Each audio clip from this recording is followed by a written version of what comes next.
con parte de la producción porque la vamos a volver a tener al aire, pero queremos recordar hace minutos atrás qué fue lo que dijo. Por favor, dirección. Yo no había querido hablar con los periodistas ni con nadie porque no tenía la seguridad de mi integridad y de la de mi familia. Lo primero que quiero decir es que mi papá, el papá de mis hijos, mi sobrina, no tienen nada que ver en esto. Soy solamente yo. Yo no voy a responder preguntas, ya que yo ayer fui a la PDI. Yo el año 2011 viajé a Concepción con mi hermana. Teníamos muchos amigos allá porque yo vivía en Conce. Pasé a ver a una amiga de muchos años. Salgo de ahí y una persona, dos caballeros me preguntan si andaba buscando a Susana Ramírez. Y me dicen que, yo le digo, sí, en realidad, pero no la encontré, creo que está viviendo en el sur. Me dijo, pero nosotros tenemos contacto con ella, así que si tú quieres, le podemos dar tu teléfono para que te llame. Como yo eran tantos años que no la había visto, ella me dice, perdóname, yo Susana, le digo, bueno, ya, dile que me llame. Perdóname, Perfecto, Susana, le di mi número. solamente para entender, ¿quién es Susana Ramírez? Te lo voy a decir en el relato. Ok.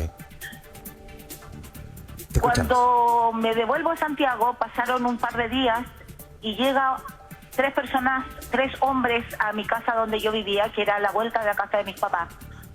Y me informan que la Susana quería hablar conmigo, pero que la tenía que llamar yo. Y yo le dije, pero yo no tengo el número de teléfono de ella, ¿cómo la llamo? Y me pareció uno de ellos conocido, los otros dos no los había visto nunca. Y ellos a mí me informan que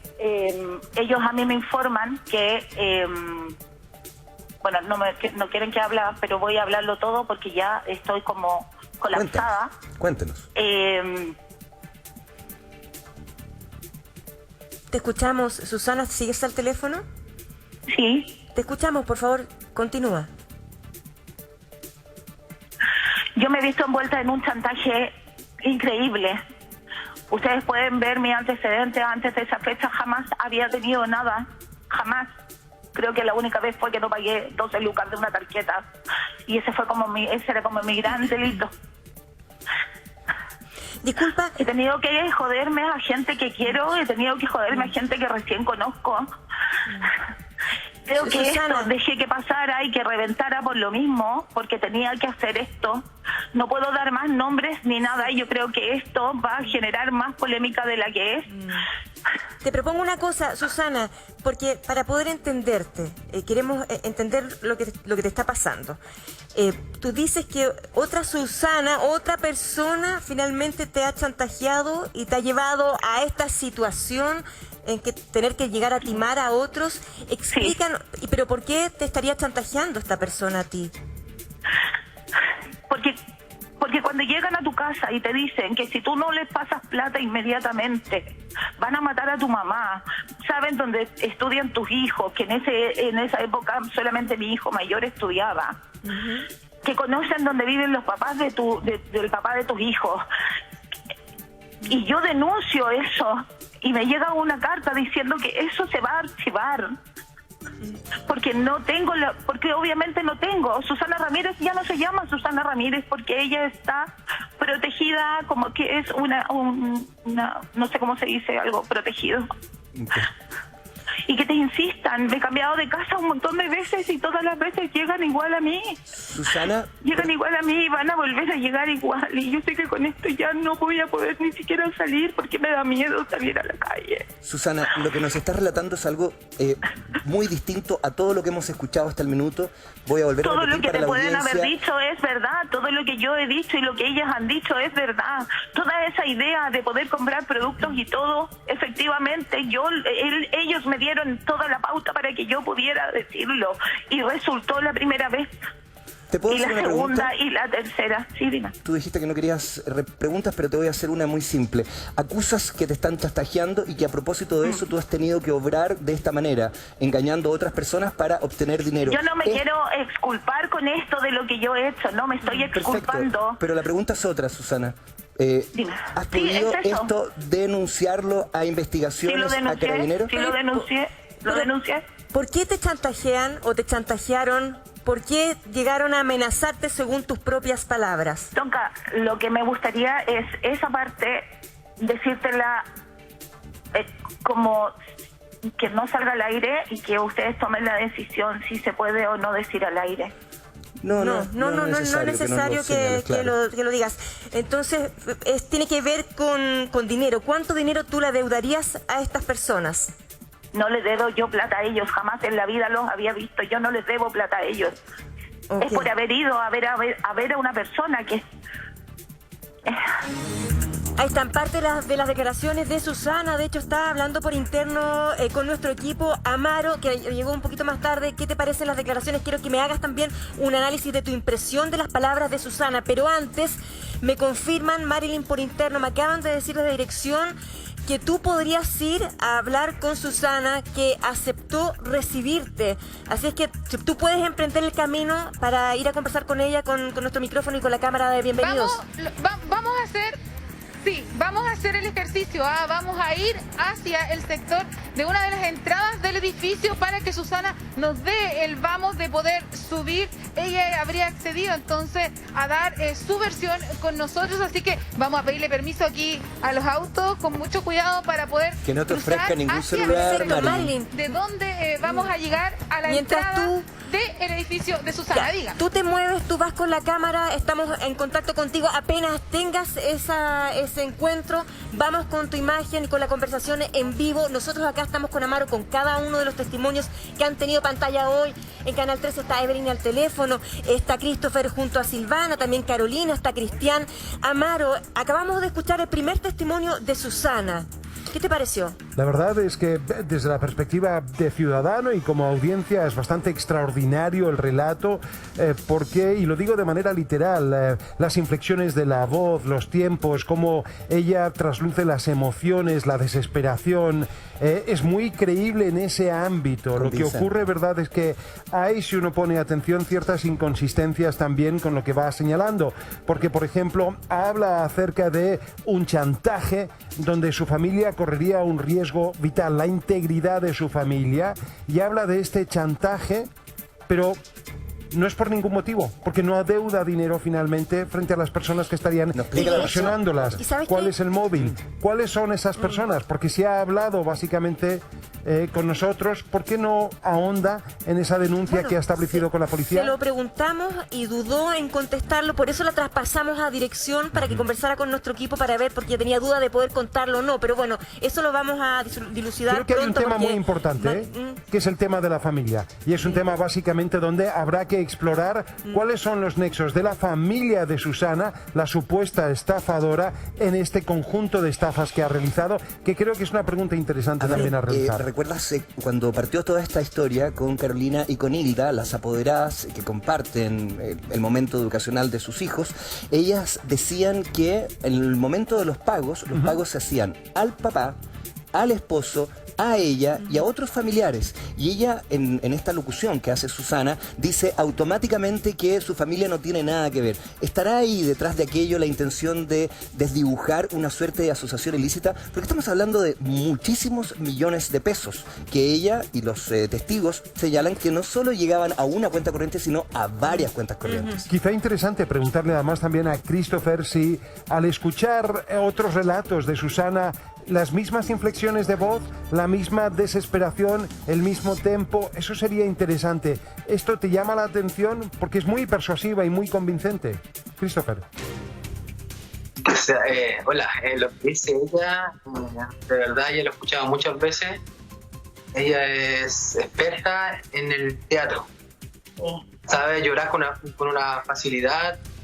Todo lo que dice hace que uno le crea como automáticamente.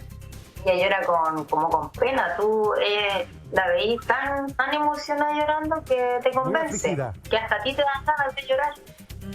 Ella un teatro que arma, mete siempre a toda la familia. Nosotros le transferimos a la cuenta RUT de la hija, dijo que era una hija mayor, le transferimos del papá a ella.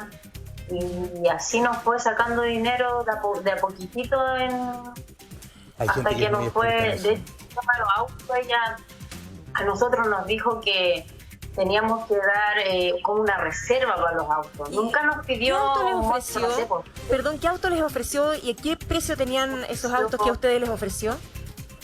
Ella nos ofreció unas Toyota, una SUV, una RAV, unos Suzuki.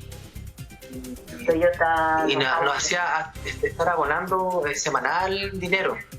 Siempre de 300. De 300. ¿Y en cuánto se les 600. ofreció? ¿Cuánto les ofreció esos autos? Los autos se supone que salían como en 3,5 millones y 6 millones más o menos. ¿Y autos de qué año? Eran 2019 más o menos. Ese como del tiempo. año anterior. Y no, Del año anterior. ¿No desconfiaron de eso? Porque un auto del año 2019-2020 Es la a ese verdad. precio es bien sorprendente. Claro, a La nosotros verdad, ya nos sí. había sacado a nosotros ya nos había sacado plata ella Ya. por el tema de los productos. Oye, pero hay Pero sí nos hizo un poquito de ruido el tema de los precios. Ya. Pero ella tenía como un as bajo la manga y nos convenció de que como los autos venían de afuera, venían exportados, entonces llegaban al muelle y venía con otro tipo de valor. Entonces no venía con los impuestos, con nada. quería... Nada. Entonces después tenían que llegar a una bodega y de ahí pues tenían que homologar los vehículos, pues tenían que hacer facturas y ahí iban alargando todo este tema. Mira, Lo mira mismo qué importante es recabar estos testimonios, porque es calcado lo que nos han señalado también otras víctimas de esta supuesta espiral de estafas, pero calcado, de modo que a usted en casa que está escuchando, ponga atención, porque efectivamente aquí este es el cuento del pero tío. yo quiero hacer un mea culpa acá, porque mientras hemos escuchado uno se pone desde la barrera de como a mí no me pasaría, yo no caería en algo así. Claro, ellos quieren pagar menos por algo que sabemos cuesta mucho, pero ¿sabes qué? Hay gente que es experta en este tipo de situaciones. Las emociones que se presentan ahí, ¿cómo no? Te pueden agarrar el corazón, te pueden hacer omnibular tu razón y ir a un contrato. A mí me pasó hace no tanto tiempo que una persona me sube un taxi y en el recorrido de 10 minutos me contó una historia tan triste que por supuesto le pasé todo lo que tenía en la billetera. Bueno, y cuando me termino de entregar, me bajo del taxi, me dije, acabo de ser timado como un niño. Es impactante el flujo emocional que esta persona presenta. ¿Fue así siempre? Pero tengo un problema con la historia que has contado, Sergio, porque Sí. efectivamente la historia que tú has contado se basa distinta. en la solidaridad y por último Por supuesto. te cuentan una historia triste y finalmente termina siendo falsa, problema de aquel que incurre en la falsedad y en la mentira, no es problema tuyo. Pero uno Nobleza baja sus obliga. resistencias Pero emocionales. lo que ocurre aquí, que O es un racionales. tema de fondo, es ¿de cuándo data finalmente toda esta serie de prácticas? Qué importante el testimonio de las víctimas, porque efectivamente evitan temas futuros, ¿me entiendes? Estafas futuros. Entonces, esa es la gran interrogante, Tonka, ¿de cuándo data Y esta justamente práctica? alguien nos va a poder ayudar a entender desde cuánto, porque el teléfono no ha parado de sonar cuando decimos eso de verdad. La primera vez que sacamos esta denuncia, antes de ayer, si no me equivoco, empezaron a surgir los contactos y los testimonios, así como usted está viendo a Christopher y a Silvana, Evelyn también, pero hoy tenemos también a Germán. Germán es de Iquique, está al teléfono, acaba de comunicarse con el programa porque también ¿En Iquique? le pasó a él. Germán, bienvenido, ¿me escuchas? Hola, sí, muy buenos días. Buenos días, Germán. Cuéntenos qué es lo que le pasó y en qué fecha le ocurrió este problema con Susana Salazar. Lo queremos escuchar. Mira, Susana nos contactó en su momento a través de un colega, era muy amigo de un colega, y que estaba trayendo productos desde Estados Unidos, ya celulares, televisores, lavadoras, secadoras de ropa, etcétera, y a muy buen precio. O sea, te hablo un iPhone del año 2011 que valía 500.000 pesos, te lo ofrecía en 100, pero tenías que transferirle el 30% de la venta. ¿Ya? A mí no fue mucho, porque alcancé a dar cuenta, pero a varios colegas sí lo estafó. A mi hermano, por ejemplo, mi hermano se confió de lo que yo le conté, a mi hermano lo estafó en 2 millones de pesos, ¿Y quién a otro ofreció colega en 600, a tu hermano? y así sucesivamente. ¿Perdón? ¿Qué le ofreció a tu hermano y en qué época, en qué año fue lo tuyo con Susana? Esto más o menos fue en abril del 2011. O sea, nosotros también... Bien. Bueno, perdón, te contesto. A mi hermano le ofreció televisores, celulares, lavadoras, Y mi hermano también vio la oportunidad. Yo creo que uno también se confía en las personas, ¿no? Y esto se remonta más o menos a abril del año 2011. Y en su momento no quisimos hacer la denuncia, también por vergüenza, porque no es fácil en este país que uno sea o diga que fue estafado. Sí. Pero sí, la persona tiene un poder de convencimiento tremendo. Nosotros le hicimos seguimiento, la tratamos de persuadir, y al final lo que ella inventó es que había sufrido un infarto, y por lo tanto ya nosotros desistimos y dimos el tema por cerrado, pero nunca quisimos hacer la denuncia. Y eso también es malo, porque imagínate, han pasado 10 años, claro, y en 10 años se ha perfeccionado, pero mucho, o sea, Germán, vendiendo un vehículo. Tú estabas viendo la televisión y dijiste, es la misma persona, nos pasó a nosotros. Me imagino te comunicaste con tu hermano, con tus amigos, y estaban viendo la televisión y dijeron, oye, sigue la misma. ¿Te pasó así? No fue raro, porque estaba hablando con mi señora y le dije, oye, ¿sabes qué? El año 2011 nosotros vivimos algo muy similar, mi hermano y algunos colegas. ¿Ya? Pero cuando sale el nombre Susana Salazar, me contacto con mi hermano, que él tiene todo el respaldo, ¿ya?, de transferencias, correo, y sale el nombre de ella, que no lo voy a dar completo al aire por un tema de protección, pero coincide justamente con el nombre de Susana Salazar. Ay, yo sigo sumando, y siguen llegando mensajes, personas que han sido timadas. El Germán habla del 2011.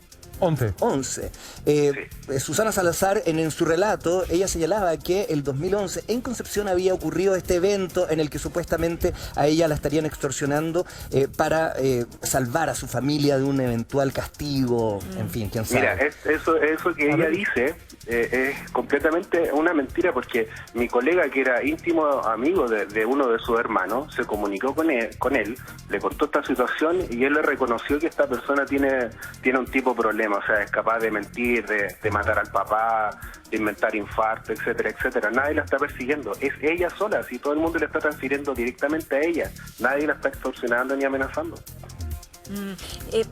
Decirles que también si han seguido contactándose con el programa, ya sea por el WhatsApp o por las redes sociales. Hay personas que también siguen sumándose a estas historias, así que en cualquier minuto entonces vamos a recibir esos llamados y los vamos a sacar al aire. Y preguntarle a Germán si es que te llama la atención los montos, porque estamos hablando de lo tuyo que data del 2011. Apenas en el ejercicio de estos últimos 2-3 días hemos recabado aproximadamente, en lo público son más de 100 millones, 115 para ser precisos. Y además también, fuera del registro de quienes no han salido públicamente, Germán, estamos hablando ya de otros 100 millones y más de pesos, pero estamos recibiendo en estos momentos más y más llamados, y el tuyo que data del 2011 parece ser un modo de vida, Germán. Efectivamente, Amaro, yo creo que en 10 años una persona que es capaz de estafar se va profesionalizando, y esta mujer hizo eso, se ha profesionalizado, inventando cosas tan graves como decía una de las niñas que hablaba de estafar, inventar algo que le hicieron a tu hijo, o sea, llegar a ese extremo para poder robar. Yo lo encuentro ya lo último. ¿Qué es lo que te hizo ruido a ti? ¿Qué te hizo ruido a ti? ¿Dónde saltaron las alarmas y tú dijiste no? La misma forma, el mismo método, el mismo modus operandi, que una persona transfiere un monto inicial menor al valor de lo que se está ofreciendo a menor precio de mercado. O sea, eso me llamó mucho la atención y dije, qué raro, es muy similar a lo que nos pasó a nosotros en 2011, y efectivamente al escuchar el caso en televisión y sale el nombre de Susana, me cuadra todo, y sí me hace mucho ruido. Y los montos me parece súper excesivos. O sea, esta persona realmente aprendió a estafar y cuenta el cuento del tío. Es verdad, tiene mucho poder de convencimiento, Germán, y mete nombre, inventa cosas. ¿Eso les pasó a ustedes? ¿Cómo era la aproximación que tenía ella con ustedes? ¿Cómo contaba su cuento? Porque todos los otros testimonios nos han dicho que era muy convincente y que se ganaba esa confianza. Mira, es que la forma de operar de este tipo de personas es que siempre entran a través de una persona que tú conoces y que es de tu confianza, el pololo de alguien o el amigo de alguien. Entonces, claramente si alguien te dice, mira, estoy trayendo productos desde Estados Unidos a menor precio y quizás te conviene comprarme, uno se convence porque la persona que de cierta forma que te hace el nexo, tú confías en ella. Entonces ella de esa forma se va ganando tu confianza.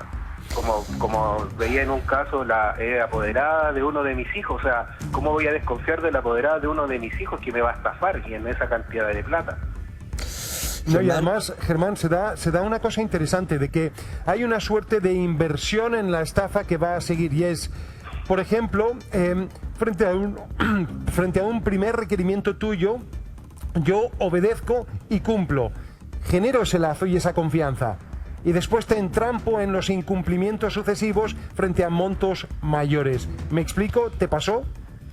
No, en nuestro caso no nos pasó, porque ella desde un comienzo dijo, no, la próxima semana te envío tus productos.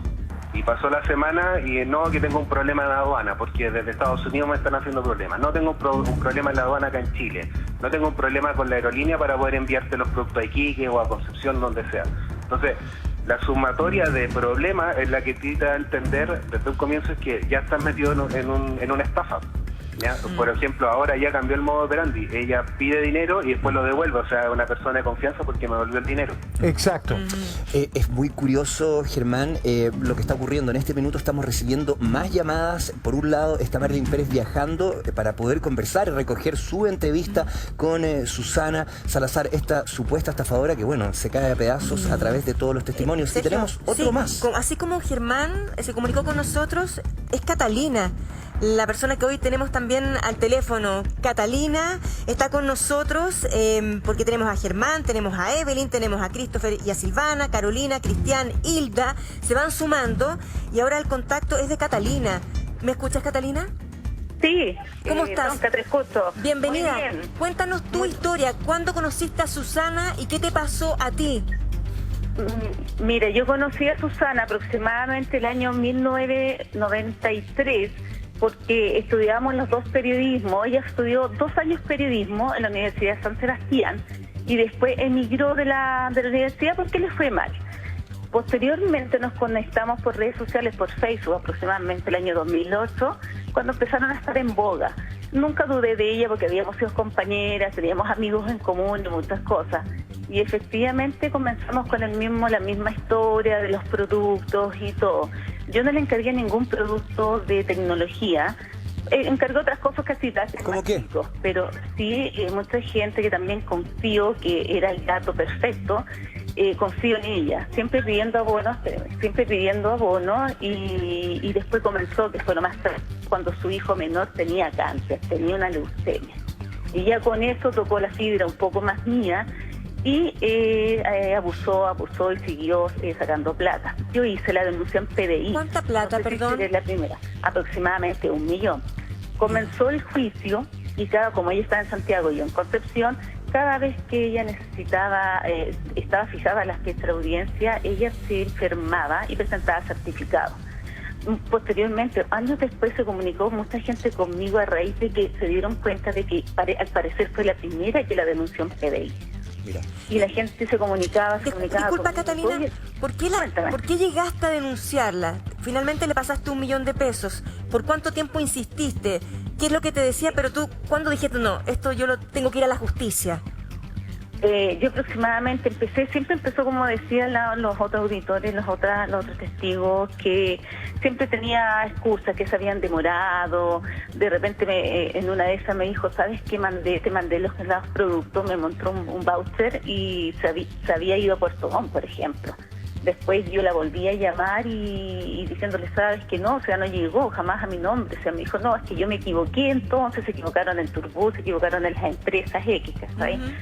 Entonces ahí ya empecé a ver que ya había siempre un desfase, aproximadamente unos 4 o 5 meses. Yo intenté comunicarme muchas veces con ella, dándole la oportunidad de que si ella había cometido un error dentro de la confianza que nosotros nos teníamos, que era de haber sido compañeras de la universidad y habernos conocido en esa instancia, ella se pudiese retractar dentro de, y yo haber entendido dentro de su mentalidad, pues ella tenía un patrón ya, pero ella siempre después ya no bloqueó su Facebook, bloqueó los teléfonos, traté de comunicarme con el esposo también, porque siempre mencionaba al esposo, y el esposo y también conversamos con él, y el esposo también daba excusas, no solamente ella.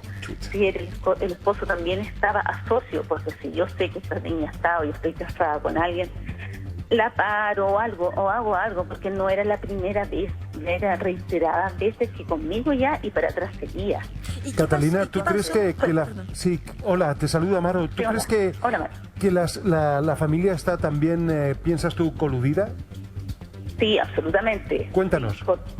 ¿Por qué? Porque yo me acuerdo hace un par de años, 2, 3 años, uno de los también afectados fue a PDI, a hacer la denuncia, y ahí se encontró con mi nombre, que yo ya había hecho la denuncia, se comunicó conmigo y me preguntó. Yo le dije que efectivamente todo lo que había pasado, que el patrón repetitivo era exactamente el mismo. Y me dijo que se había comunicado también con el marido y el marido le había dado excusas. De hecho me mostró las fotos del marido por Facebook también, porque yo no lo conocía más que por teléfono, porque su excusa también era siempre su marido, que su marido trabajaba en el norte, que su marido trabajaba en las minas, que no había podido bajar, por eso no había podido depositar, y siempre unas cosas con él. Pero él también se desentendía de todo. ¿Y el padre? No, el padre, yo sé que ellos emigraron después que cerraron Canal 13 allá en Concepción y se fueron directamente a Santiago con la familia y con todos. Traté de ubicarlos por internet, por Facebook, algún familiar, y no aparecen cuentas asociadas. Perdón, Catalina, ¿trabajaba en Canal 13? El papá, sí, el papá trabajaba en Canal 13. Sí, de Canal 13, la sede de Concepción. Sí. De hecho, nosotros cuando estudiábamos periodismo íbamos allá a verlo y conocíamos al papá de apellido Salazar. No digo el nombre, pero sí trabajó ahí. Claro. Pregunta, ¿qué pasó con el proceso judicial? ¿En qué quedó? Nos dijiste que cada vez que tenían que tener un encuentro en el proceso judicial, ella, no sé si... se excusaba. Tenía una licencia, no sé, algo médico. ¿Qué es lo que pasó ahí? Sí. La verdad es que al final el proceso, como ya ella seguía presentando cada vez que era citada a comparecer su modus operandi, y en PDI me dijeron que siempre iba a ser así. Al final tuvo que quedar ahí en que la siguieran citando y ella seguía presentando. O sea, al final, lamentablemente, uno ya también dije, que estamos esperando, y ella iba a los servicios de urgencia, presentaba las atenciones de los hospitales de urgencia y no llegaba, y ese era su comprobante para no poder asistir a este juicio. ¿Y qué te pasa ahora? No sé si te enteraste tú, te avisó alguien por teléfono, estabas viendo la televisión y dijiste, me pasó lo mismo, quiero llamar, ¿cómo fue? Sí, mi mamá me avisó en Concepción porque la conocíamos por esta relación que habíamos tenido de compañerismo y de cerca amistad, porque vivíamos en el mismo sector cuando éramos niñas. Y ella me llamó, me dijo, Sara, Susana Salazar Enrique, con esta favor es la misma, y yo prendo la tele y vi que sí, es exactamente la misma, y empecé a escuchar los testimonios, y claro, es la misma, y yo tengo una ventaja de haberla conocido quizás en sus tiempos primarios, que sí también venía con un patrón repetitivo de pedir plata, de que mis papás en este tiempo no tienen, me pueden prestar un poco, y siempre era así. Les puedo hacer que varias mamás también les hizo lo mismo, avalándose en la cercanía de lo que teníamos de amistad o de compañerismo dentro de la universidad. Oye, Catalina, sí, me llama la atención todo lo que me está señalando. Agradecer además también ahí la injerencia que tuvo tu madre para alertarte. Mientras mis compañeros están, Tonka, Sergio, tomando nota de otros nombres, otros testimonios que ya vamos a conocer, que algunos de ellos son francamente desgarradores. Pero Catalina, no comprendo esto del juicio que no prospera porque resulta que la persona realiza artimañas y se ausenta una y otra vez. ¿Cuándo hiciste esto? ¿Cuándo empezaste, verdad, con el juicio? ¿Y cuándo te diste por vencida? Mire, yo fui el año 2009. ¿Ya? Esto fue más o menos el 2009, porque hubo más gente involucrada. Tampoco yo quería que pensaran que uno había sido el intermediario para todos estos delitos, porque al final fue yo la persona que les conectó, y después ellos seguían conversando con ella. Entonces yo me dejé, oye, tengo un dato típico, y sabes que tengo un dato, después el chiquillo, pero tampoco quería que pensasen que yo fuera el nexo de esto. O sea, mi nombre era. Entonces yo me sentí muy mal, de verdad, porque mucha gente confió, y después ellos se comunicaban con ella y ella les contaba la película, muy bonita, tenía mucha habilidad para hablar. O sea, sí, básicamente como se estaban a todos los otros casos, un poder de convicción tremendo. Catalina, aunque no lo creas, y como le hemos señalado a nuestra audiencia, siguen y siguen llegando testimonios. Vamos a recibir a Rodrigo. Bienvenido. Cuéntanos, ¿cuál es tu historia con Susana Salazar? Hola Sergio, buenos días. Yo te estoy llamando de Concepción para contar la versión de lo que pasó el año 2017. Susana Salazar fue ex compañera de mi cuñada del Colegio Pedro Valdivia de Concepción. ¿Ya? Y mi cuñada falleció ese año y se acercó Susana a través de redes sociales a mi señora para darle las condolencias. Uno tiene que haber sido 2 meses después del fallecimiento. Y dentro de la conversación aprovechó de decirle que tenía productos en venta, computadores, celulares y otro tipo de electrodomésticos, que eran rematados por gente que había comprado productos y lo olvidaba en la aduana. Este era un nuevo modo operante que utiliza ella. ¿Cuál era la estafa? Ella decía que después de un año de gente que compraba productos y eran olvidados en la aduana tenía que rematar esos productos porque no podía mantenerlos en bodega. Entonces ella tenía acceso al martillero y lo conocía, y ella remataba estos productos supuestamente después del remate público. Que efectivamente creo que hay algo de verdad en los remates de la aduana de productos olvidados, pero ella nunca conoció a ningún martillero y nunca remató ningún producto. Entonces ella decía que todos los productos olvidados en la aduana, ella tenía acceso aparte de ello para poder rematarlos y conseguirlos a un muy barato precio y poder venderlo. Por eso ella pedía abono por algún computador, celular o cualquier electrodoméstico. Perdóname que vuelva a un punto que señalaste. Fallece un cercano, un familiar. Ella se acerca a dar el pésame. No, esto yo no lo había escuchado ni me lo puedo imaginar. Y aprovecha esa vulnerabilidad. Claro, explícanos. ¿Fue así? Ella llega, sabe de esta situación familiar, hay gente vulnerable, como bien dice Amaro, y se acerca para hacer su ejercicio de estafa. ¿Es así? Pues exactamente así. Por eso nosotros no pensamos que ella estaba incurriendo en una estafa, porque mi cuñada no llevaba ni siquiera 2 meses de haber fallecido. Ella fue compañera de colegio de ella en el Colegio Pedro Valdivia de Concepción, y se acerca a través de redes sociales con un mensaje para dar las condolencias, y resulta que aprovecha de ofrecer estos productos. No habían pasado 2 meses de infracción y ella cuenta que tenía acceso a productos que eran rematados en aduana, productos olvidados. ¿Rodrigo? No le importó nada. Sí, o sea, lo que tú cuentas nos pone en contexto de la situación, es bueno porque así retrocedemos a ese año 2007. Perdón, 2017. ¿Qué les ofreció? ¿A qué precio? Cuéntanos. Ella ofreció 2 computadores Mac que son de alto valor, eran aproximadamente, costaban $1 millón, y iPhone en ese tiempo tenía que haber sido, por ejemplo, iPhone X.